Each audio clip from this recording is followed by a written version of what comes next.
Instrument ধরে instrument এরকম টেবিলে রাখা থাকবে। এক্সাম কিভাবে হবে আগের দিন দাদা নিশ্চয়ই বলেছে, এরকম ইনস্ট্রুমেন্ট টেবিলে রাখা থাকবে। এবার ওখান থেকে অনেক সময় এক্সামিনার নিজেও ধরিয়ে দেয়, অনেক সময় বলে যে তোর মতো চয়েস করতে, ঠিক আছে। তাহলে ইনস্ট্রুমেন্ট বলার একটা ধরন আছে, এরকম হাতে নিয়েই তো একটা ডেসক্রিপশন হয়, সেটা বলে আইডেন্টিফিকেশন অফ দ্য ইনস্ট্রুমেন্ট, ওইটা ফার্স্ট পার্ট।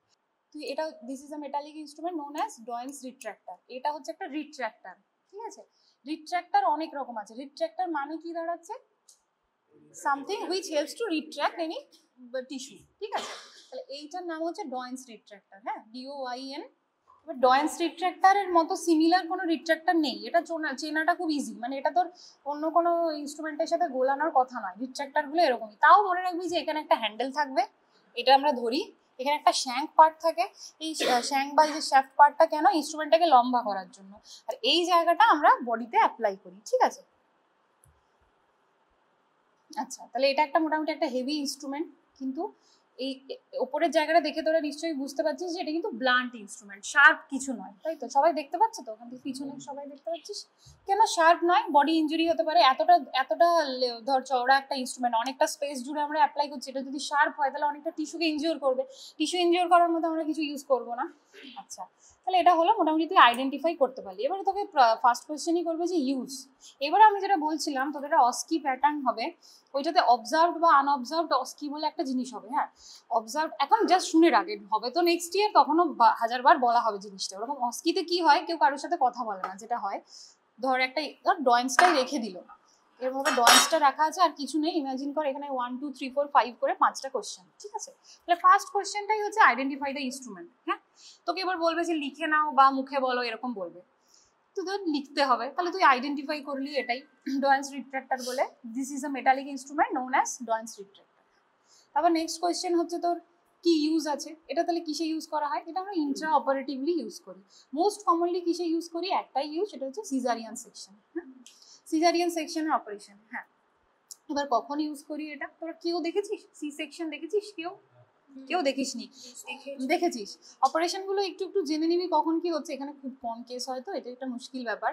একটু করে ওটি গুলো কেন দেখতে হবে, নেক্সট ইয়ার ফাইনাল এক্সামে কিন্তু কিছু স্পেসিফিক অপারেশন আছে, যেমন সিজারিয়ান সেকশন, হিস্ট্রেক্টমি, অ্যাবডোমিনাল, ভ্যাজাইনাল, ফদারগিল, এগুলো স্টেপস জিজ্ঞেস, আগের দিন ফদারগিল বলছিলেন স্যার, এগুলো স্টেপস গুলো জিজ্ঞেস করে, এগুলো তো মোস্ট কমন হয়। আচ্ছা, সিজারিয়ান সেকশনে আমরা কি করছি, লোয়ার সেগমেন্ট ইউটেরাইন ইনসিশন দিচ্ছি, যেটাকে ফেনেলস্টেন ইনসিশন বলে, হ্যাঁ। এখন সিজারিয়ান পড়াতে গেলে তাহলে পুরো ক্লাস চলে যাবে, মোটামুটি বলে রাখছি মুনরোকার মেথডে আমরা সিজারিয়ান, এখন যে সিজারিয়ানটা করি ওটা। তাহলে আমাদের অ্যান্টেরিয়র অ্যাবডোমিনাল ওয়ালটা মনে কর কি কি আছে স্ট্রাকচার, স্কিন আছে আমাদের, সাবকিউটেনিয়াস টিস্যুটা আছে, হ্যাঁ, রেক্টাল শির আছে, হ্যাঁ। এবার সাবকিউটেনিয়াস টিস্যুর মধ্যে দুটো ভাগ আছে, কি, ক্যাম্পাস আর স্কারপা, পরপর গেলাম। রেক্টাল শির আছে, রেক্টাল শির, সিজারিয়ান সেকশন হচ্ছে শীত কাটিং মাসেল স্প্লিটিং অপারেশন, আমরা কেউ মাসেল কাটি না কিন্তু কখনো, শীত কেটে আমরা ভেতরে যাচ্ছি, এই হোয়াইট শীতটা কাটলাম, যে রেড গ্লিসনিং একটা স্ট্রাকচার পাবি, এইভাবে কি রেক্টাস অ্যাবডোমিনিস মাসেলটা। এবার মাসেলটাকে স্প্লিট করে আমরা নিচে পাবো আরো একটা পাতলা গ্লিসনিং স্ট্রাকচার, সেটা কি, প্যারাইটাল পেরিটোনিয়াম। অ্যানাটমি তো সবাই পড়েছিস, এখন ভুলে ভুলে যাচ্ছিস। প্যারাইটাল পেরিটোনিয়ামের মধ্যে দিয়ে যখন আমরা ঢুকছি আমরা পাবো ইউট্রাস, কি ইউট্রাস, প্রেগনেন্ট ইউট্রাস। আচ্ছা, ইউট্রাসের সামনেই একটা স্ট্রাকচার থাকে, যেটা সফট স্ট্রাকচার, যেটা মোটামুটি ইউট্রাসের ভরসায় বেঁচে আছে, কি স্ট্রাকচার ওটা, ফিমেলদের কথা বলছি, সেটা হচ্ছে ব্লাডার। ব্লাডার ভীষণ সফট একটা স্ট্রাকচার। এবারে কি হয়, ধর প্রেগনেন্ট মা হচ্ছে, ইউট্রাসের সাইজ বাড়ছে, তো লোয়ার সেগমেন্ট বলে একটা জিনিস তৈরি হয়, ঠিক আছে, সেটা হচ্ছে সার্ভিক্স আর ইউট্রাসের মধ্যে যে জায়গাটা ইসমাস, ওটা সাইজে বাড়ে, ঠিক তার সামনেই থাকে হচ্ছে ব্লাডার। এবার ধর তুই ইনসিশন দিবি, ব্লাডার ওখানেই আছে, আমরা তো ইনজিওর করে ফেলবো ব্লাডারটাকে, তাহলে তো কিছু একটা সায়েন্টিস্টদের মাথায় এসেছে যে এটাকে সরাতে হবে, সিজার করতে গিয়ে তো ক্ষতি করতে পারবো না পেশেন্টের, একটা ফাঁসা হয় সামনে আছে, ঠিক আছে, ওটাকে ইউট্রোভেসাইকাল ফোল্ড বলে, বা পিউবো সার্ভাইকাল ফাঁসা, যেটা সার্ভিক্স থেকে তোর ব্লাডারের ওপর যাচ্ছে, আমরা ওই ফাঁসাটাকে হালকা করে নিক করি, কেটে নিই, তারপর ব্লাডারটাকে নিচে নামাই। যখন নামালাম আমি আমার অ্যাসিস্ট্যান্ট, তোরা যখন অ্যাসিস্ট করবি দেখবি অ্যাসিস্ট্যান্টকে বলবো যে ডয়েন্সটা ধরতে, যাতে আমার ইনসিশন লাইনে ব্লাডারটা না আসে, তাহলে এটি কি হচ্ছে, রিট্রাকশন অফ দ্য ব্লাডার, এইটাই হচ্ছে এর কাজ, ঠিক আছে। এইটা বলতে গিয়ে সিজারিয়ানের স্টেপস গুলো তাহলে তোকে জানতে হবে মোটামুটি, এটা তো শুরুতেই আমি ইউজ করছি না, মেন ফাংশন এটাই। এবারে ইউট্রাসে ইনসিশন দিলাম, বাচ্চার হেড আউট করলাম, ওটি দেখলে ইজি হয়ে যাবে। যেই হেডটা আমি হেডের নিচে হাত রাখলাম, আমি ধরেই নিলাম ওটা ভার্টেক্স আছে, হেড আছে, হেডের নিচে হাত রাখলাম, তারপর কি করতে হবে, এটা কিন্তু হেভি ইনস্ট্রুমেন্ট, আমি যদি এটাকে রেখে দিই আমার স্পেস কমে যাবে, বাচ্চার হেড ইনজুরি হতে পারে, বা মায়ের ধর অনেকটা টিয়ার হয়ে ব্লিডিং হয়ে গেল, তখন আমাকে অ্যাসিস্ট্যান্টকে বলতে হবে যে তুমি এবার রিট্রাক্টরটা হ্যাঁ সরিয়ে দাও। তাহলে এইটুকুই ফাংশন। এছাড়া যে কোনো ওটিতেই তুই অ্যাবডোমিনাল মানে তোর ওয়ালের যে কোনো স্ট্রাকচার সরানোর জন্য ইউজ করতে পারিস, তবে এতটা মানে একটা চওড়া ইনস্ট্রুমেন্ট তো যেখানে সেখানে আমরা ইউজ করি না। এটার থেকে এমনিতে এটা হ্যাজার্ডাস নয়, তাও বলে দিবি যে কিছু সময় হচ্ছে মাসেল ইনজুরি হতে পারে, ব্লিডিং হতে পারে, রেক্টাস শীথ হেমাটোমা হতে পারে, এগুলো বলে দিবি, বা রেক্টাস মাসেলে হেমাটোমা। তাহলে এটা হচ্ছে ডয়েন্স রিট্রাক্টর। আরো রিট্রাক্টর আছে, তোদেরকে যেভাবে পড়াতে বলেছে আগের দিনের ব্যাচটাকে আমি অ্যাকচুয়ালি সিমিলার ইনস্ট্রুমেন্টগুলো একসাথে করে পড়াচ্ছিলাম, বাট আমাকে বললো আমি এগুলোই পড়াচ্ছি, আমি অনেকবার পড়িয়ে দেবো, চিন্তা নেই। আরো রিট্রাক্টর আছে, একসাথে রিট্রাক্টরগুলো পড়ালে সুবিধা হয়, ঠিক আছে, এটা পড়ালাম। এবার সবাই হাতে নিয়ে নিয়ে দেখে নে ডয়েন্সটা একবার। আরেকটা আছে কি, তাহলে একটা নেই, তাহলে মনে থাকবে ডয়েন্স রিট্রাক্টর। এটা আশা করি গোলাবে না কারোর সাথে। কিছু কোয়েশ্চেন থাকলে বল এটা থেকে, নাকি পড়ে এসে নেক্সট দিন বলবি, কোয়েশ্চেন জিজ্ঞেস করবি, মানে আমাকে জিজ্ঞেস করবি, আমি পড়ে আসি না যদিও। তোরা এখন আগের দিনের ইনস্ট্রুমেন্ট পড়েছিস বাড়ি গিয়ে? স্বাভাবিক। আইএনটি ইনস্ট্রুমেন্ট স্টার্ট হয়ে গেছে, শুধু গাইনি আর সার্জারি। সার্জারি গাইনির ইনস্ট্রুমেন্ট পড়লেই অনেক ইনস্ট্রুমেন্ট পড়া হয়ে যাবে।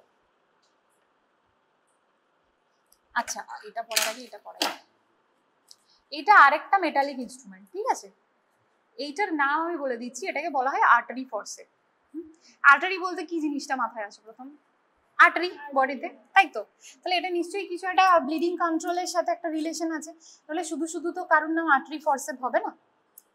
আচ্ছা এটা আমরা চিনবো কি করে, তাই না? যখন এক্সামিনার জিজ্ঞেস করবে বলবি যে নিচে এরকম দুটো র্যাচেট আছে, এখানে একটা ক্যাচ আছে, এখানে একটা বক্স জয়েন্ট আছে, আর সামনে কিছু ফাইন সেরেশন আছে, কিন্তু এখানে কোনো হুক বা নচ নেই, তাই তো? হুক বা নচ নেই যাতে কোনো জিনিস আমরা ইনজিওর না করে ফেলি, এটার একটা পারপাস আছে। তাহলে এটা কি কি বললাম? নিচে দুটো র্যাচেট আছে, একটা ক্যাচ থাকছে, একটা বক্স জয়েন্ট থাকছে, আর সামনে ফাইন সেরেশন থাকছে। এটা হাত দিলে বুঝতে পারবি কিছু ইনস্ট্রুমেন্টের সাথে ডিফারেন্স, এটা কিন্তু খুব একটা কোর্স নয়, এই সেরেশনটা খুব একটা কোর্স নয়। আচ্ছা এটা আমরা ইউজ করি কখন? এটা হচ্ছে পৃথিবীর সমস্ত অপারেশনে ইউজ হয়। হ্যাঁ এটা একটা ইনস্ট্রুমেন্ট, এইটা আর একটা অ্যালিস, এটা আমরা ইউজ করি ব্লিডারগুলো বন্ধ করতে, to catch hold the bleeding vessel. আমি কি বললাম স্ট্রাকচারগুলো? আমরা প্রথমে স্কিন কাটছি, স্কিনের নিচেই আমাদের কি আছে? Subcutaneous tissue. সাবকিউটেনিয়াস টিস্যুটাকে কে সাপ্লাই করছে?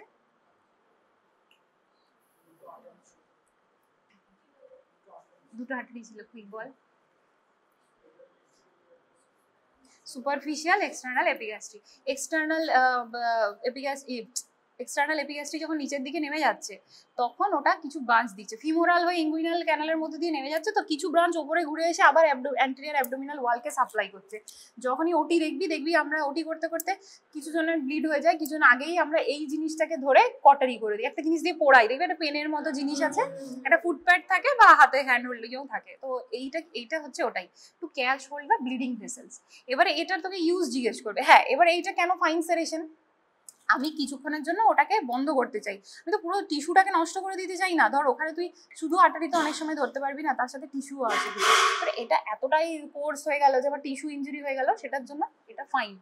তাহলে এটাই। এবার তোদের জিজ্ঞেস করবে যে কি কি অপারেশন এটা ইউজ করা হয়, যা অপারেশন মাথায় আসবে মনে আসবে সব বলে দিবি। Caesarean section, abdominal hysterectomy, vaginal hysterectomy, যে কোনো রকম তোর ভ্যাজাইনাল টিয়ার রিপেয়ার, যেখানেই আমরা দেখতে পাই কোনো ব্লিডিং ভেসেলস আমরা যেখানেই দেখতে পাই আমরা এটাকে ইউজ করি। আর একটা এটার ইউজ আছে, সেটা হচ্ছে ধর ক্ল্যাম্প বলে একটা ইনস্ট্রুমেন্ট হয় এরকমই, কিন্তু ইনস্ট্রুমেন্টটা এতটা লম্বা, একটা হেভি ইনস্ট্রুমেন্ট, যেটা আমরা হিস্টেরেক্টমিতে ইউজ করি। তো অনেক সময় যদি ধর ক্ল্যাম্প আমার কাছে অ্যাভেলেবেল নেই, তখন এটাই আনসার দিবি, এটা ভালো আনসার হবে। তুই যদি আমার কাছে কোথাও ক্ল্যাম্প অ্যাভেলেবেল নেই, তখন এটাকে আমরা ক্ল্যাম্প হিসেবে ইউজ করতে পারি। ক্ল্যাম্প মানে যেগুলো ক্লিপের কাজ করে, কিছুটা আটকে ধরছি আমরা, সেটাই ক্ল্যাম্প। তো এটা যদি টিপ দিয়ে আমরা আটরি ধরতে পারি, এর পুরো বডিটা দিয়ে আমরা কিছু স্ট্রাকচার ধরতে পারি। আর ক্ল্যাম্প করি আমরা এই জন্যই যে টিস্যুটাকে কেটে আমরা লাইগেট করবো, ওটাকে বডি থেকে বাদ দেবো, ওই জন্য। তো এটাকে বলবি অনেক সময় ক্ল্যাম্প হিসেবে ইউজ করা হয়, ঠিক আছে? ওটা এই যে এইভাবে ধরছি না, দেখ এইভাবে আমি হ্যান্ডেলটা ধরছি, তো এবার আমি না হয় আমার হাতে এইভাবে ধরে নিলাম, এবার এটা লম্বা চড়া মানুষ, তার হয়তো মনে হলো এইভাবে ধরতে সুবিধা হবে, আইডিয়াল তো এইভাবে ধরা, এই জন্যই এটা রাখা, এই যে। আর এটা ওই লেন্থটা বাড়ানোর জন্য। এখানেই যদি হ্যান্ডেল হয়ে যেত আমার, এই ধর অ্যাবডোমেন, এটা তো মনে কর ব্লাডার, হ্যাঁ এখানে আমি ইনসিশন দেবো, এই ফাঁসাটা, হ্যাঁ এখানে বোঝাচ্ছি, এই ফাঁসাটা এতক্ষণ এইভাবে ছিল, এখানে আমি একটা ইনসিশন দিয়েছি, ওখানেই কিন্তু আমি, এটা আমার ইউট্রাইন ইনসিশন, তাহলে আমাকে ব্লাডার নামাতে হবে, তারপরে এই ফাঁসাটাকে আমি এইভাবে নামাবো, এটা এরকম ভাবে নামে না, এটা এইভাবে নামে। তো এরকম ভাবে যখন আমি লাগাবো ধর, তাহলে আমার একটা লেন্থ চাই, তো তোর তোর অ্যাসিস্ট্যান্ট করছে, তাহলে এইভাবে ধর, এইভাবে টানবে, এটা ট্র্যাকশন দেবে, তো এটা এইটা থাকে বলে ট্র্যাকশনের সুবিধা হয়। হ্যাঁ দেখা হয়ে গেছে, এখানে রাখবো, আর কেউ দেখবি, লাস্টে দেখবি সবাই। তাহলে আর্টারিটা বলছিলাম, এটা চিনতে কারোর ভুল হবে না, কিন্তু এটা অনেক ইনস্ট্রুমেন্টের সাথে গোলাবে, ঠিক আছে। এটা এবার এটা হচ্ছে তোর কার্ভ আর্টারি, এটা বেশি ইউজ হয়, একটা স্ট্রেট আর্টারি হয়, ওই এক্সামে কার্ভ আর্টারি স্ট্রেট আর্টারি ওই কথাটা বলতে হবে না, ঠিক আছে। এই লেন্থের এরকম একটা ইনস্ট্রুমেন্ট দেখতে পেলেই বলবি যে এটা আর্টারি ফরসেপ। এবার আরেক ধরনের আর্টারি ফরসেপ হয় যেটা এইটুকু হয়, এইটুকু আর একটু আরো সরু হয়, ওটাকে আমরা মস্কুইটো ফরসেপ বলি। হ্যাঁ ওটাও ছোট আর্টারি, ফাংশন সেম ধর, কিন্তু তুই ধর ছোট জায়গায় কাজ করছিস, তুই আমরা পেরিনিয়াম দেখেছিস তো, ভেজাইনা, ওইটা ছোট জায়গা, ওখানে কোনো টিয়ার হয়েছে, তাহলে ছোট জায়গাতে আমার মনে হচ্ছে আমার এই ইনস্ট্রুমেন্টটা ডিস্টার্ব করছে, তখন আমাদের ওই মসকিটো গুলো লাগবে। বা ধর কোনো বাচ্চা মেয়ে কোনো টিয়ার নিয়ে এসে যার প্যাসেজ খুব ছোট, তখন আমরা এগুলো ইউজ করি। তো ওটা কেসের ওপর ডিপেন্ড করছে, কিন্তু ওদের ফাংশনটা same, to catch hold the bleeding vessel, ঠিক আছে, ব্লিডার ধরার জন্য। আচ্ছা এবার এইটার পর আমি এইটা পড়াবো এই কারণেই, কারণ এই দুটো সবার ভুলিয়ে যায়। হ্যাঁ এই দুটো একসাথে দেখবি হাতে নিয়ে, হ্যাঁ আমি ওই জন্য দুটো একসাথে দেবো। সামনে একটা টিথ আছে, এই ইনস্ট্রুমেন্টটা একদম গোলাবি না, এটার নাম হচ্ছে ককার্স ফরসেপ, KOCHER, ককার্স, হ্যাঁ CHER, ককার্স। এটার যদি আইডেন্টিফিকেশন বলে যে এটাকে তুমি কেন আর্টারি বললে না, তাহলে বলবি সামনে দুটো নচ আছে বা টিথ আছে। এবার এটা মেইনলি তোরা অবস্টেট্রিক্সে দেখতে পারবি যদি লেবার রুম যাস, এটার মেইন ফাংশন হচ্ছে ওই বাচ্চার ডেলিভারির পর আমরা কর্ড গুলো ক্ল্যাম্প করে কাটি, তো কর্ড ডেলিভারি দেখেছিস কেউ? ইউটিউবে দেখা শুরু করে দে, কারণ তোদের একটু ব্যাড লাক, এখানে প্রচুর পেশেন্ট এবার মেরে ধরে আনতে হবে, এতই কম পেশেন্ট, বুঝলি তো, মানে পেশেন্টের ভরসায় থাকলে, হ্যাঁ পেশেন্ট হবে, খুবই ভালো হসপিটাল, বাট এখন থেকে একটু আইডিয়া এসে যাবে, ফাঁকা টাইমে বন্ধুরা বসে আছিস একটু দেখবি ইউটিউবে। হ্যাঁ যাই হোক, তো ডেলিভারির পর বাচ্চাকে মায়ের অ্যাবডোমেনে দিলাম, ওগুলো ডেলিভারিও অনেক ব্যাপার আছে, স্টেপস তো অত বলছি না। তাহলে আমরা এটা ফাংশন দেখবি, ডেলিভারি ট্রেতে এই জিনিসটা থাকে। কি করি আমাদের এখন যেটা প্রোটোকল, সেটাকে বলা হয় ডিলেড কর্ড ক্ল্যাম্পিং, এগুলো সব থিওরিতেও আসবে, হ্যাঁ হালকা হালকা শুনে রাখ। ডিলেড কর্ড ক্ল্যাম্পিং মানে কি হতো, আগে যখনই immediately after delivery of the baby মায়ের অ্যাবডোমেনে দিয়েই সঙ্গে সঙ্গে কর্ড ক্ল্যাম্প করা যায় না, এখন বলা হচ্ছে যে মায়ের প্লাজেন্টা থেকে কিছু একটা এক্সট্রা ব্লাড ও কিছুক্ষণের জন্য সাপ্লাই পাচ্ছে, বাচ্চা ধর বেরোলো, তারপর ওর ফার্স্ট ক্রাই হবে, ফার্স্ট ক্রাইয়ের পর ওর লাংগুলো ইনফ্লেট হবে, এতক্ষণ লাং ইনফ্লেট ছিল না, তারপর সারফেক্টেন্ট গুলো রিলিজ হবে এবং ওর কোনো রেসপিরেটরি ডিস্ট্রেস হবে না, ওই টাইমটুকু আমাকে বাচ্চাকে দিতে হবে, ওটা 2 to 5 মিনিটস। হ্যাঁ এবার বাচ্চাকে দিয়ে দিলাম, তারপর আমি কর্ডটা ক্ল্যাম্প করব।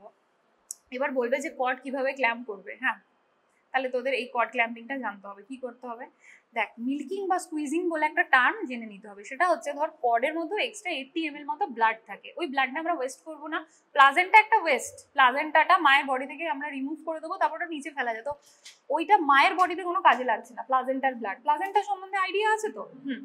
এবার কি করি আমরা, প্লাজেন্টার ক্ল্যাম্পটা লাগিয়ে নিলাম, এবার ওই যে কর্ডের যে ব্লাডটা থাকলো না, ওটা আমরা স্কুইজ করলাম বাচ্চার দিকে, তারপর বাচ্চার দিকে মোটামুটি 5 to 7 সেন্টিমিটার কর্ড আছে, এই অবস্থায় বাচ্চার কর্ডটাকে এই সেম ককার্স দিয়ে ক্ল্যাম্প করলাম, তাহলে কটা ককার্স লাগলো আমার, দুটো লাগলো, কেটে দিলাম। এইটা হচ্ছে কর্ড ক্ল্যাম্পিং। কর্ড ক্ল্যাম্পিং এ ককার্সের মেইন ইউজ, এটা সব জায়গায় এই ককার্সটাই ইউজ হয়, ঠিক আছে। আর একটা আবার সেম জিনিস যে আর্টারির মতো ইউজ হয়, এটাও ব্লিডার গুলো ধরতে ইউজ হয়, ক্ল্যাম্প হিসেবে ইউজ হয় যে কোনো অপারেশনে, বাকি সব অপারেশনের নাম বলে দিবি যে এগুলোতে ইউজ হয়। তাহলে ডিফারেন্সটা ওটাই, তোকে দেখে চিনতে হবে যে তোর এমনিতে ইনস্ট্রুমেন্টটা দূর থেকে সেমই দেখতে, কিন্তু টিপ দুটোতে হচ্ছে দুটো টিথ আছে বা নচ আছে, ঠিক আছে। এবার আর্টারি আর ককার্সটা একসাথে হাতে নিয়ে নিয়ে সবাই দেখে নিবি, লাস্টেও দেখে নিতে পারিস।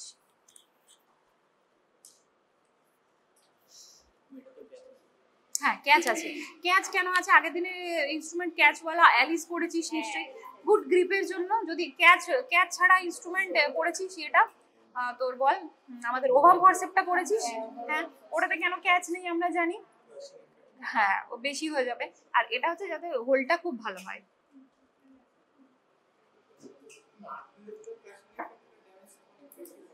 কিসে দেখ, আর্টারি এমনই একটা জিনিস, আমি তো চাইছি ড্যামেজ করতে, আমি যে কটারি করবো ওটাতেও তো আর্টারি মুখটা ড্যামেজ হয়ে যাবে, তারপর আবার তো নিজে কোলাটারাল স্টার্ট হয়ে যাবে, ওটাও নিজে হিল হয়ে যাবে, তাই না।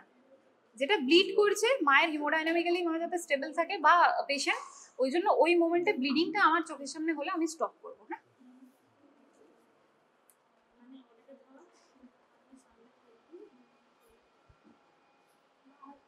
আচ্ছা এবারে যে ইনস্ট্রুমেন্টটা করাবো, যেহেতু নর্মাল ডেলিভারি বলছিলাম, তাহলে ডেলিভারি ট্রেতে কিছু ইনস্ট্রুমেন্ট থাকবে, ওই রিলেটেড আরেকটা ইনস্ট্রুমেন্ট বলে দিই। এটা এটা একটা সিজার, দেখে বুঝতে পারছিস তো যে এটা দিয়ে কিছু কাটা যাবে। হ্যাঁ, তো এটা হচ্ছে এপিসিওটমি সিজার। এপিসিওটমি কি আমরা জানি সবাই? এটা একটা সিজার, বুঝতে পারছিস তো? Episiotomy scissor, episiotomy. এবার এপিসিওটমিটা জানতে হবে। হ্যাঁ, ডেলিভারেটলি আমরা মায়ের পেরিনিয়ামটাকে কাটছি টু মেক অ্যাডিকুয়েট স্পেস, তাতে মায়ের টিস্যু ইনজুরি ছাড়া বেবি ডেলিভারি হয়। এবারে এপিসিওটমি নিয়ে অনেক কন্ট্রোভার্সি আছে। প্রতি বছর প্রায় বছরই হচ্ছে এপিসিওটমি রুলসগুলো চেঞ্জ হচ্ছে। আগে প্রথমে বলা হতো প্রয়োজন নেই এপিসিওটমি রুটিনলি দেওয়ার। যখন আমরা কাজ করেছি, মানে প্রথমে মানে অনেক আগের কথা বলছি, তারপর অনেক বছর আগে হলো যে না এপিসিওটমি দিতেই হবে। কেন? এটা হচ্ছে আমি ডেলিভারেটলি কাট করছি, এটা আমার সার্জেনের হাতে আছে যে কতটা আমি কাটবো, আমি নিজে রিপেয়ার করব। কিন্তু ধর পেরিনিয়াম এত টাইট হলো, ডেলিভারিতে মায়ের ভীষণ বাজেভাবে টিস্যু ইনজুরি হলো, ওটা আমার হাতে নেই, কিভাবে রিপেয়ার হবে, কতটা ইনজুরি হবে আমি জানি না। তো আমরা ওটা চাই না সার্জেনরা। তো বলা হলো, এবার আবার এখন যেটা রিসেন্ট বলছে যে না, গুড গার্ড দিতে, ভালো করে পেরিনিয়াল গার্ড, ইউরেথ্রাল গার্ড এগুলো একটু দেখতে হবে। ম্যানিকুইনে তোদের একটা ক্লাস হবে নর্মাল ডেলিভারি, তারপরে অনেকবার পড়ানো হবে। গার্ড দিতে এপিসিওটমি রুটিনলি নট নিডেড, ঠিক আছে, কিন্তু আমরা প্র্যাকটিস করি, আমরা এপিসিওটমি দিই। তো এপিসিওটমি দেওয়ার জন্য এই সিজারটা ইউজ করা হয়। এবার আইডিয়ালি মায়ের রাইট সাইডে এপিসিওটমি দেওয়া হয়। মিডিয়াল ল্যাটারাল এপিসিওটমি আমরা দিই না, ল্যাটারাল না মিডিয়াল। একদম মিডিয়াল দিলে রেক্টাল ইনজুরি হয়ে যাবে, ল্যাটারাল দিলে ওইদিকে তোর ভেনাস প্লেক্সাস ভেসেলস ইনজুরি হবে। মিডিয়াল ল্যাটারাল আমরা এপিসিওটমি দিই, ঠিক আছে।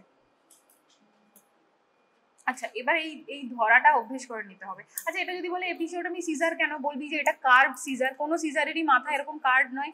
কেন? যাতে মায়ের পেরিনিয়ামে আমরা ইনসার্ট করে পেরিনিয়ামের অ্যাঙ্গেল ওয়াইজ কাটতে পারি, আর ফিটাল ইনজুরি যাতে কিছু না হয়, ফিটাল হেডে। কারণ এটা যখন তোরা কাটতে দেখবি না, এটা টুয়ার্ডস সার্জেন সাইড থাকে, এটা ডিরেকশনটা কখনোই ফিটাসের দিকে এইভাবে কোনোদিনই থাকে না। আমাদের সাইডে আমরা ডিরেকশন রাখি, ঠিক আছে। এটা হচ্ছে তোর আইডেন্টিফিকেশনটা বললাম। আচ্ছা এই আমাদের যে কোনো ইনস্ট্রুমেন্ট ধরাটা আগের দিন নিশ্চয়ই বলেছে সবাই যে এই দুটো র্যাচেট আছে, তাহলে আমাদের থাম থাকবে একটা সাইডে। যদি আমি রাইট হ্যান্ডেড পার্সন হই, তাহলে আমার মিডিয়াল সাইড কোনটা? ভেতরের এই দিকটা, ল্যাটারাল সাইড এই দিকটা। থাম থাকবে আমার একটা র্যাচেটে, আরেকটা র্যাচেটে সবসময় রিং ফিঙ্গার থাকবে, কখনোই মিডল ফিঙ্গারটা বা ইন্ডেক্স ফিঙ্গার তো কোনোদিনই নয়, ঠিক আছে। বাড়িতেও সিজারে যখন কিছু কাটবি এটা প্র্যাকটিস করবি। থাম থাকবে এখানে, মিডল ফিঙ্গারটা থাকবে আমার থামের দিকের যে শ্যাফট ওখানে, ইন্ডেক্স ফিঙ্গারটা আমার বক্স জয়েন্টের উপর রেস্ট করবে। এটাতেই আমি ওই লিভার অ্যাকশনটা পাবো, আর আমার ইনস্ট্রুমেন্টের গ্রিপ ভালো হবে, তবেই আমি কাজ করতে পারবো। এই ধরাটা সবাই অভ্যেস করে নিবি, এটা এক্সামে জিজ্ঞেস করে। দুটো র্যাচেটে আমার থাম আর রিং ফিঙ্গার, কখনোই একদম অন্য কোনো ফিঙ্গার ঢোকাবেই না। তার মানে এক্সামিনার বুঝে যাবে যে তুই জানিস না, ইনস্ট্রুমেন্টটা ধরিস নি, ঠিক আছে। এইটা অভ্যেস করে নিতে হবে। আর্টারি ফরসেপ হোক, be it needle holder, be it ovum, যাই হোক, তোদের এইটা ধরাটা প্র্যাকটিস করতে হবে। হ্যাঁ ওটা হয়ে যাবে, পরে পরে দেখবি বাড়ির কাজও এভাবে ধরছিস। হ্যাঁ হ্যাঁ, র্যাচেটে এই দুটো আঙুলই থাকবে, রিং আর থাম এই দুটো আঙুল তো অন্য কাজ।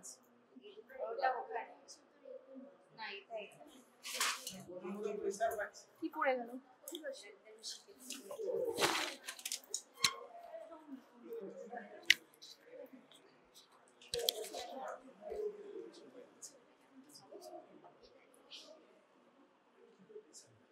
আচ্ছা এপিসিওটমি সিজার, এপিসিওটমিতে যদি সবাই এটা শুনে নেই, এপিসিওটমিতে যদি অস্কি আসে তাহলে এরপর হচ্ছে থিওরিতে চলে যাবে। তোদেরকে তো আর লেবার রুমে এক্সাম হবে না।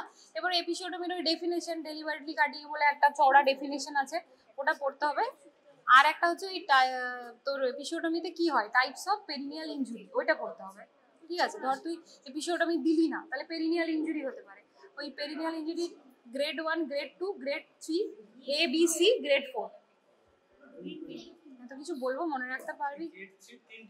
গ্রেড দেখ বলে দিচ্ছি, দেখে নি করা।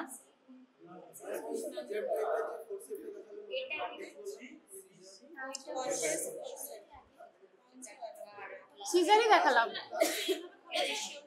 হ্যাঁ হ্যাঁ, ফোর্সটা বাড়াতে হবে এই আঙুলে, হয় এটাকে সামনে নিচে প্রেস কর বা এটাকে সামনে প্রেস কর। না ওটা হবে, কিন্তু ওটা জেনারেলি তাই হয়, ওটা অভ্যাস করতে করতে হয়ে যাবে। দেখ তোদেরকে ওইসব ক্যাচ ফ্যাচ খুলতে বলবে না আশা করা যায়, বললেও জাস্ট ফর ফান বলতে পারে, মজা নেওয়ার জন্য। বাট ধরাটার ওপর মার্কস আছে, ইনস্ট্রুমেন্ট ধরার ওপর। তুই কোনটা বলছিস? সিজারই ওটা, ওটা ফরসেপ নয়। ওইদিকে আছে, আর এখানে আরেকটা নেই।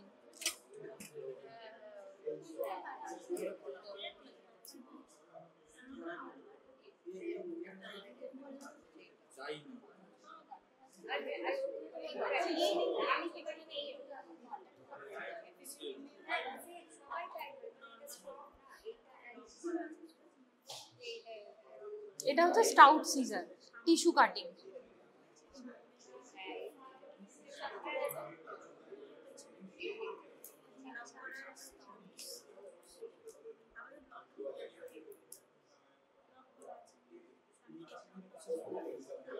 আচ্ছা এই ইনস্ট্রুমেন্টটা, এটা সব, হ্যাঁ হ্যাঁ হ্যাঁ, ওটা হাটারি তো না, ককার্স আছে হাতে, হাটারি আছে।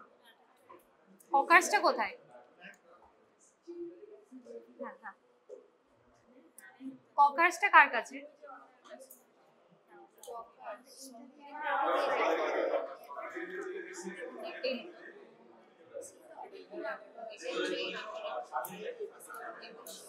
এটা ইনসার্ট করার নিয়ম হচ্ছে কার্ভেচার যে পয়েন্টেড টিপটা সেটা টুয়ার্ডস সার্জেন, কখনোই টুয়ার্ডস মাদার নয়। টুয়ার্ডস মাদার হলে তুই কাটতেও পারবি না আর তোর ফিটাল হেডে ইনজুরি হবে, ঠিক আছে? যদি বলে যে এটা এটা কার্ভ কেন,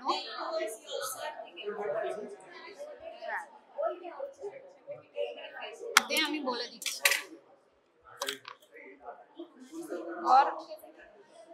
আর এটা এটা আমাদের ভেজাইনা, তো এটা আমাদের ভেজাইনা। এবার আমি এটাকে ইনসার্ট করব, আমি রাইট সাইডে বলছি, আমার মা শুয়ে আছে লিথোটমিতে, ম্যানিকুইনে দেখাতে হবে, এটাকে এইভাবে ইনসার্ট করে এইভাবে কাটবো। মানে এটা কখনোই আমি এইভাবে ইনসার্ট করব না, তাহলে তো আমি কাটতেই পারবো না, এভাবে ইনসার্শন হবেই না। সবসময় আমি এরকম ভাবে রাখবো, আর ঠিক মিডিও ল্যাটারাল, এটাই হবে ডিরেকশন। হ্যাঁ, কারণ যাতে ফিটাল হেডে ইনজুরি না হয় কোনোভাবেই।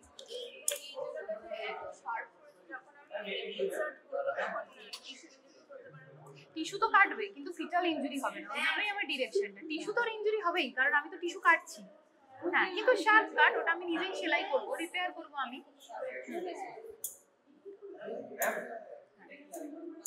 এটা হচ্ছে স্টাউট সিজার। অনেক রকম সিজার আমরা ওটিতে ইউজ করি, এটা একটা স্টাউট সিজার, যেটা আমরা ধর মোটা কোনো টিস্যু কাটতে হবে, টিস্যু কাটার জন্য এই সিজারটা। এবারে একটা ফাইন সিজার হয়, অনেক ফাইন হয়, অনেক শার্প হয়, ওটা হচ্ছে আমরা ডিসেকশন করি যখন পাতলা, ধর ওই যেটা বললাম ব্লাডার পেরিটোনিয়ামটা, ওটা নামানো ওরকম। আর একটা স্ট্রেট মোটা সিজার হয়, ওটা সুচার কাটিং সিজার, যেরকম সিজার বাড়িতে থাকে মোটা, ধর স্টিলের যে সিজার গুলো হয়। হ্যাঁ, এটা এপিসিওটমি সিজার। সুচার না, স্ট্রেট যে সিজারটা হয়, একদম কোনো দিকে কোনো কার্ভেচার নেই, ওটা একটু ব্লান্ট, একটু ভারী, ওটা সুচার কাটিং, মানে সুচার গুলো কাটি, সুচার মেটেরিয়াল ব্লান্ট সিজার হয়।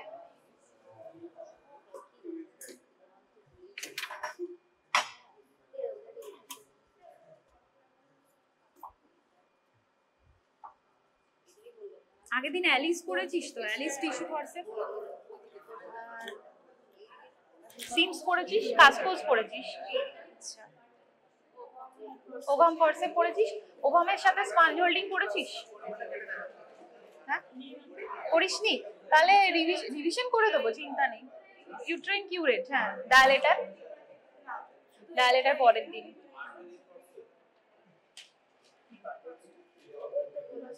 ভালো, প্রচুর নোট আছে, এটা পড়লেই হয়ে যাবে, এটা পড়লেই হয়ে যাবে।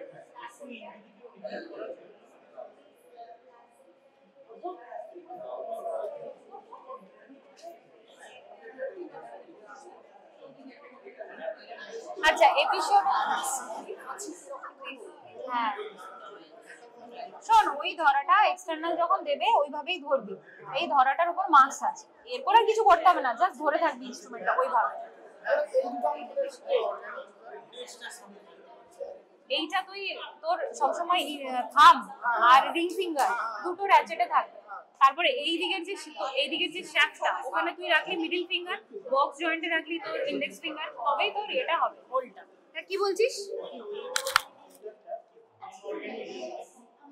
ওই সিজারটা তোর যখন আমরা ওটি করছি প্রথমে কি বললাম যে আমরা রেক্টার শীট কাটছি, রেক্টার শীটটা আমরা কাটলাম ওই সিজারটা, ঠিক আছে, রেক্টার শীট। হ্যাঁ, তারপর আমি কি বললাম হিস্টেক্টমিতে আমরা ক্ল্যাম্প বসাই, হিস্টেক্টমিতে ক্ল্যাম্প বসিয়ে যে টিস্যুটা সেটাও তো আমাদের কাটতে হবে, সেটার সময় আমরা এই সিজারটা ইউজ করি। আচ্ছা, এবার এপিসিওটমি দেওয়া, এটা সবাই শুনে নে। কোশ্চেন, ক্রস কোশ্চেন কি হবে? নর্মাল এপিসিওটমি, নর্মাল এপিসিওটমি যখন আমরা দিচ্ছি কি কি টিস্যু আমরা কাটছি, ঠিক আছে। তাহলে আমরা যদি মাকে লিথোটমিতে ইমাজিন করি, আমরা ঠিক আছে পার ভ্যাজাইনালি দেখতে পাবো। তাহলে ভ্যাজাইনাল মিউকোসা আছে, যখন আমরা প্রথম সিজারটা ইনসার্ট করছি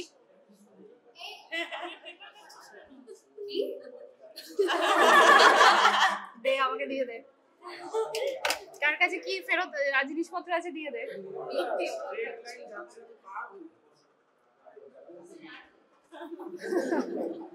তুই তারপরে ছোট থেকে একদম হাতের কাজ করিস, পেপার টেপার কেটেছিস? হ্যাঁ মজা করলাম, স্ট্রেট লাইন হবে না, ওটা তো কার্ভই আছে। আচ্ছা কি কি বলছিলাম, এপিসিওটমি সিজারটা আমি যে ইনসার্ট করছি, কিছু কিছু কিছু স্ট্রাকচার তো আমরা চাই যেটা আমরা কাটবো, তবে গিয়ে আমার স্পেসটা ক্রিয়েট হবে। পেরিনিয়ামের অ্যানাটমি খুব ডিফিকাল্ট, তোরা পড়েছিলি অ্যানাটমিতে, কারোর মনে থাকে না ওটা।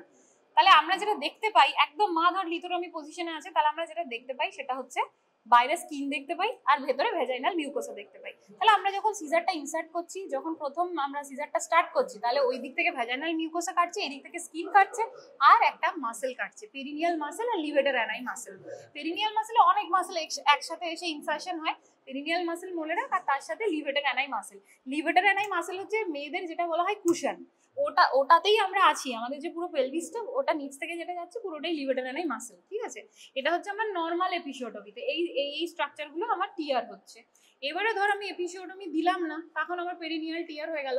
এপিসিওটমি দিলাম না, তাহলে আরেকভাবে ডেলিভারি করা যায়, যেটা আমি বলছিলাম কি গার্ড, পেরিনিয়াল গার্ড। তাহলে এরকম লিথোটমিতে মাকে ইমাজিন কর কি কি স্ট্রাকচার আছে। এটা যদি আমার পেরিনিয়াম হয়, তাহলে আমার ইউরেথ্রা আছে, ইউরেথ্রার একটু নিচে ভেস্টিবিউলের পর আমার হচ্ছে ভেজাইনা আছে, নিচে ফরচেট আছে, ঠিক আছে, তারপর আমার অ্যানাস, ঠিক আছে, পরপর স্ট্রাকচার গুলো।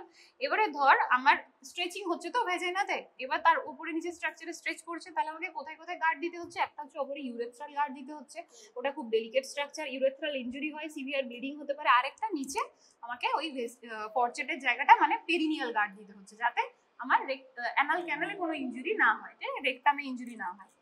দুটো গার্ড যদি আমি খুব ভালো করে অ্যাসিস্ট্যান্টকে বললাম ফোর্সফুলি দুটো গার্ড দিতে, হেড ডেলিভারি ক্রাউনিং হচ্ছে, হেডটা ডেলিভারি হয়ে গেল, তাহলে আমার আর ইনজুরি হওয়ার চান্স নেই।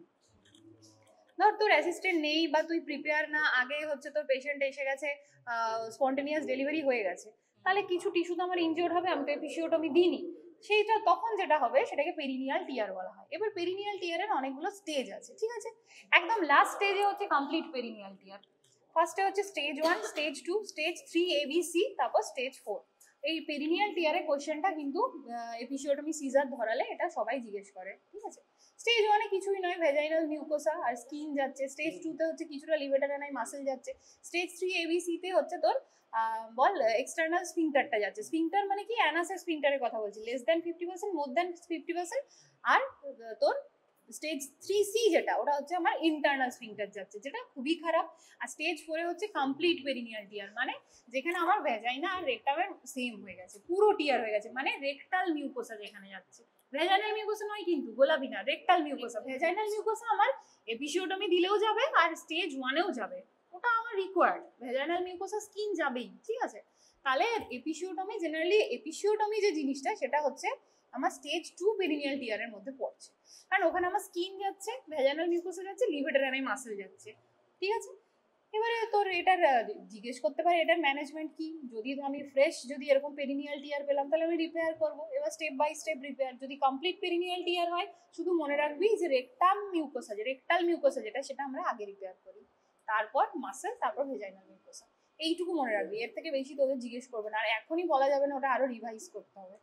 তাহলে এপিসিওটমি সিজারটা আমরা চিনতে পারলাম, কিভাবে ধরতে হবে, কোথায় ইউজ হয়, এপিসিওটমি কি, কখন দিচ্ছি আমরা, না দিলে কি হতে পারে, দেওয়ার সময় কোন দিকে দিচ্ছি, আর কি কি স্ট্রাকচার কাটছি আমরা। হ্যাঁ, কিছু কনফিউশন থাকলে জিজ্ঞেস কর। কনফিউশন নর্মাল ডেলিভারিতে প্রচুর থাকবে, খুব টাফ জিনিস ওটা।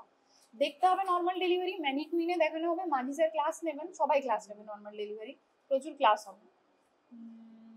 হলো এটা। আচ্ছা, এটা তো বলেই দিলাম, আর কি বলবো, এটা তো স্টাউট সিজারটা বলেই দিলাম, তাই তো। মেনলি টিস্যুগুলো কাটার জন্য আমাদের ইউজ করা হয়। স্টাউট সিজার বলি বা টিস্যু কাটিং সিজার বলি। আইডেন্টিফিকেশন এটা এটা নাম ওটাই, এটা কোনো সায়েন্টিস্টের নামে নাম নেই, এটা হচ্ছে নিডল হোল্ডার। এবার নিডল হোল্ডার এটা দেখছিস তো একটা কার্ভ নিডল হোল্ডার, এরকম একটা আছে, আরেকটা নিডল হোল্ডার হয় একদম স্ট্রেট। হ্যাঁ, তো ওটার তো তোর ধরার কোনো ব্যাপার থাকে না, কোনো সাইড ডিটারমিনেশন কিছু থাকে না। এই কার্ভ নিডল হোল্ডারে একটা সাইড ডিটারমিনেশন থাকে। আচ্ছা, এটা কার্ভ কেন পরে বলে দিচ্ছি, কার্ভগুলো কিসে ইউজ করা হয়। এবার সাইড ডিটারমিনেশন কি তার আগে আমি বলে দিই, যেটা আমি বললাম ধরাটা খুব ইম্পর্টেন্ট, বিশেষ করে যখন তোরা ইন্টার্নশিপে সুচার দিবি তখন এই যে বলছিলিস না যে কেন এইভাবেই ধরবো, তখন ইম্পর্টেন্সটা বুঝবি। এই যে এইভাবে আঙুলটা যখন রাখছি তখন যে গুড গ্রিপটা হচ্ছে না, লিভার ফিজিক্সে আমরা লিভার পড়তাম না, লিভার অ্যাকশন, এইভাবে আমাকে নিডলটা ঘোরাতে হবে। এই অ্যাকশনটা আমি এইভাবে না রাখলে কোনোদিনই পাবো না, ঠিক আছে। এবারে যেটা কার্ভ নিডল হোল্ডার, সেটা আমি কোন দিকে, আমার এই যে কার্ভেচারটা আউটার সাইডের যে কার্ভেচারটা সেটা কোন দিকে থাকবে, এটা কিন্তু খুব কোশ্চেন করে। সেটা হচ্ছে তুই ধর সার্জেন, তুই বসে আছিস, তুই যদি রাইট হ্যান্ডেড পার্সন হোস তাহলে এটা তোর বাইরের দিকে হচ্ছে, তো এটা ল্যাটারাল সাইড হচ্ছে, এটা এইদিকে হচ্ছে, তুই রাইট হ্যান্ডেড কিন্তু তাহলে এটা মিডিয়াল সাইড হচ্ছে। তাহলে এই যে কার্ভেচারটা আমার চলে যাচ্ছে এটা সবসময় ল্যাটারালি যাবে, আউটার সাইডে যাবে। এইরকম ভাবে কিন্তু নিডল হোল্ডার হবে না কোনোদিনও ধরা, তুই ধরে দেখবি তুই নিডল ঘোরাতে পারবি না। লিভার অ্যাকশনটা যখন আমার কার্ভেচারটা আউটার সাইডে যায় তবেই আসে। যে লেফট হ্যান্ডেড পার্সন তার জন্য কিন্তু আলাদা, তারা কিন্তু এইভাবে ধরে। আচ্ছা, এবারে এখানে আমাকে নিডলটা ধরতে হবে। নিডলটা হচ্ছে এখানে একটা নিডল ছিল, আগের দিন দেখিয়েছিলাম।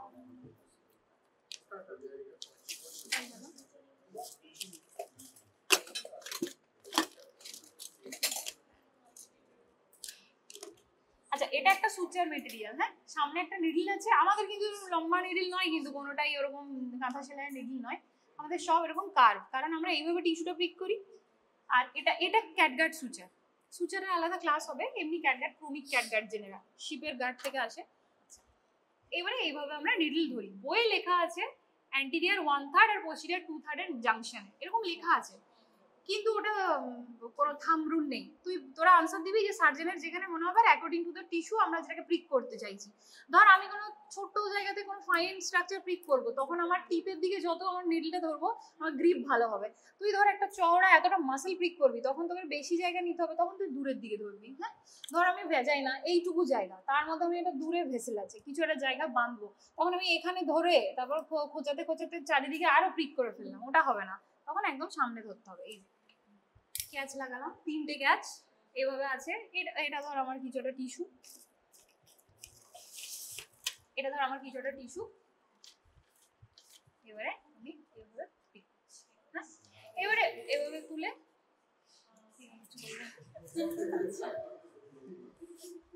হ্যাঁ, তারপর নট দেওয়াগুলো তো এখন শিখতে গেলে লাভ নেই, ওগুলো তো শিখতে ইচ্ছে হলে আসবি কখনো ওটিতে শিখবি।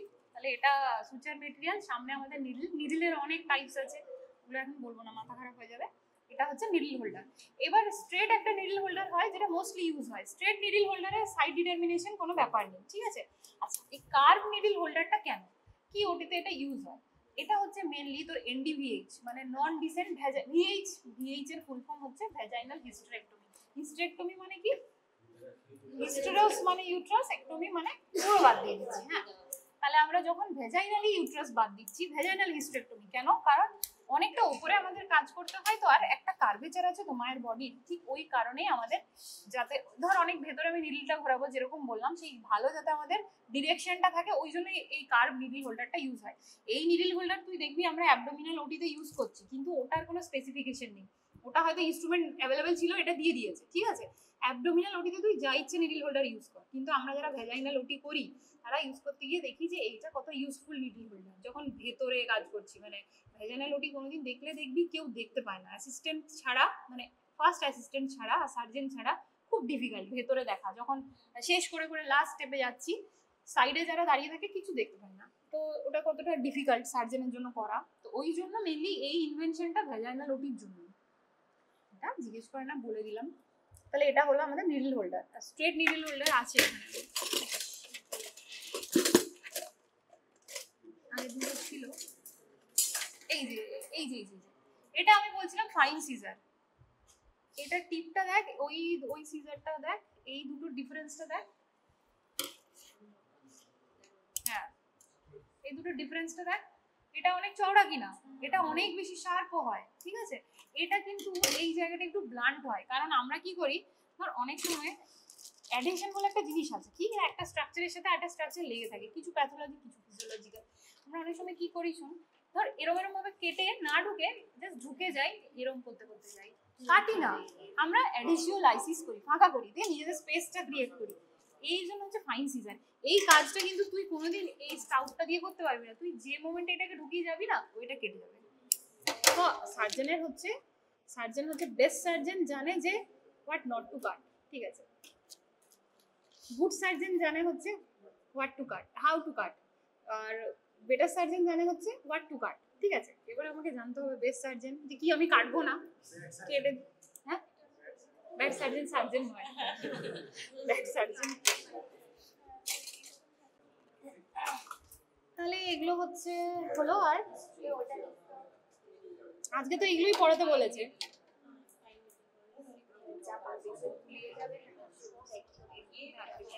ককার্সটা নিয়ে দেখে নিস কোনটা ককার্স। এই ককার্স কার কাছে আছে? স্ট্রেট মিডল হোল্ডারটা গেল কোথায়? আমি তো এখানে আগের দিন দেখিয়েছিলাম।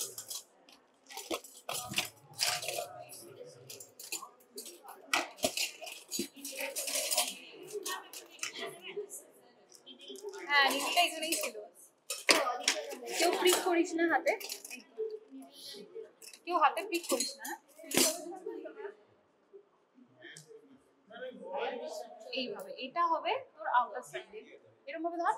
হ্যাঁ এবার এভাবে কাজ কর। হ্যাঁ হ্যাঁ হ্যাঁ এটা না, এটাই আমি বলছিলাম যে আগের দিন আমি ওদের একসাথে রিট্রাক্টর পড়িয়েছি। এটাও একটা রিট্রাক্টর, এটা তো আমাকে পড়াতে বলেনি, এটা হচ্ছে ডিভার্স রিট্রাক্টর। ওটা ওটার মতোই দেখ, এটারও এই দিকটা আমি ইনসার্ট করি, এটা এই দিকটা, এটার হচ্ছে ওরকম আলাদা করে তোর ওরকম শ্যাফট বা ওই জিনিসটা নেই, সেটা একটা রিজন আছে। এটা দেখ চওড়া আছে, তো এই সেম স্ট্রাকচারটাই কিন্তু এই দিকে আছে, তো আমরা ছোট জিনিস অনেক সময় এইটা দিয়ে রিট্রাক্ট করি, খুব কম, এটাতে একটু ইনজিওর্ড হয়ে যেতে পারে। এইটা হিস্টেরেক্টমিতে ইউজ করা হয়। হ্যাঁ বলো। আমি চলে আসবো, হ্যাঁ আমি ক্লাস নিচ্ছি, হয়ে যাবে। হ্যাঁ হ্যাঁ চলে আসবো, ওখানে আসবে তো, ঠিক আছে। ডিভার্স, ডি হ্যাঁ ভিআরস।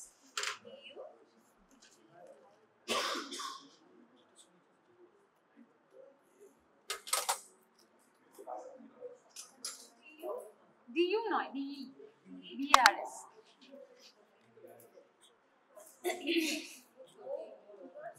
রিট্রাক্টর। আচ্ছা এটা কিসে ইউজ হয় দেখ, আমি সিজারিয়ানের স্টেপস বললাম তো, আমি এটা বললাম তো ডয়েলসটা কেন ইউজ হয় সিজারিয়ানে ব্লাডার ধরতে। আচ্ছা হ্যাঁ এটারও সেম ইউজ, আমি বলে দিচ্ছি তোদের, তাহলে অ্যাবডোমিনাল হিস্টেরেক্টমিটা একটু বলে দিই হালকা করে, এটা লুকিয়ে রাখি, ইনজুরি হবে না।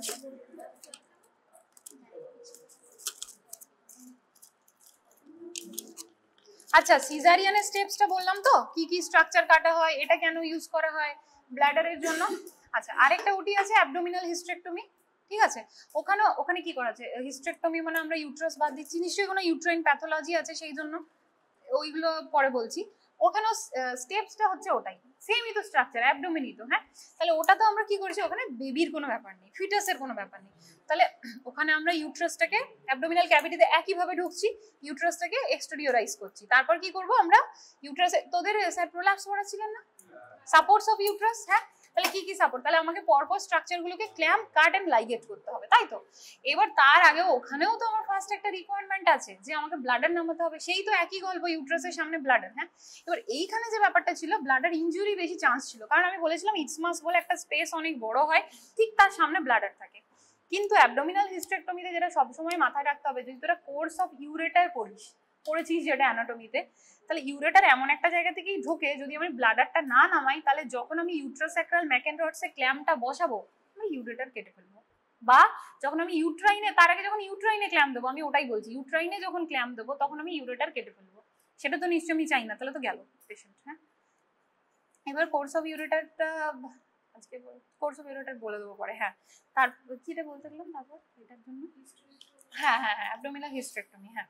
তাহলে এবার কি ক্ল্যাম কাট লাইগেট কি করা হয়? ফার্স্ট আমরা অ্যাবডোমিনাল ক্যাভিটিতে ঢুকছি, ইউট্রাসটা এক্সট্রাসাইজ করছি, তারপর আমরা জেনারেলি কি করি, আমরা আগে আইপি লিগামেন্টটা ধরি, ঠিক আছে, সরি রাউন্ড লিগামেন্টটা ধরি, first support of uterus, round লিগামেন্টটা ক্ল্যাম কাট লাইগেট করি, তারপর আইপি ইনফান্ডিবুলো পেলভিক, তারপর ব্লাডারটা আমরা ওই একই রকম করে পিউবোসার্ভাইকাল ফাসা বা ইউট্রোভেসাইকাল যে ফাসাটা পেরিটোনিয়ামটা কেটে ব্লাডারটা নামিয়ে রাখি, তারপর বাকি ক্ল্যাম্পগুলো বসাই।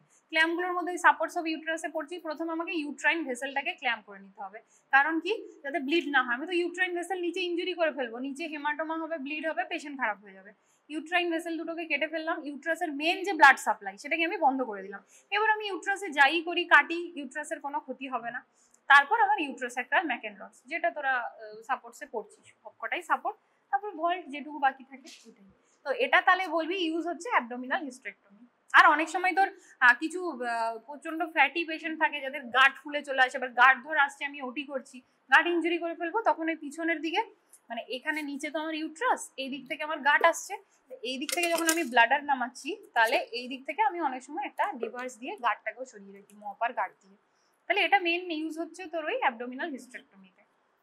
এটা সিজারে আমরা ইউজ করি না।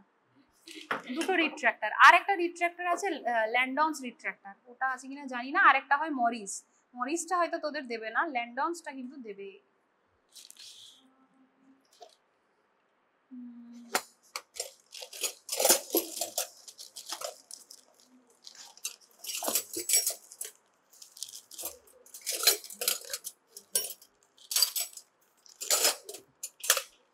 নেক্সট দিনে আবার একটু বেশি ইনস্ট্রুমেন্ট দিয়ে দিয়েছে, ওটা আমাকে ভেঙে ভেঙে পড়াতে হবে, কারণ ফর্সে পড়ালে পুরো একটা দিন লাগবে, ফর্সে ইজিলি নয়।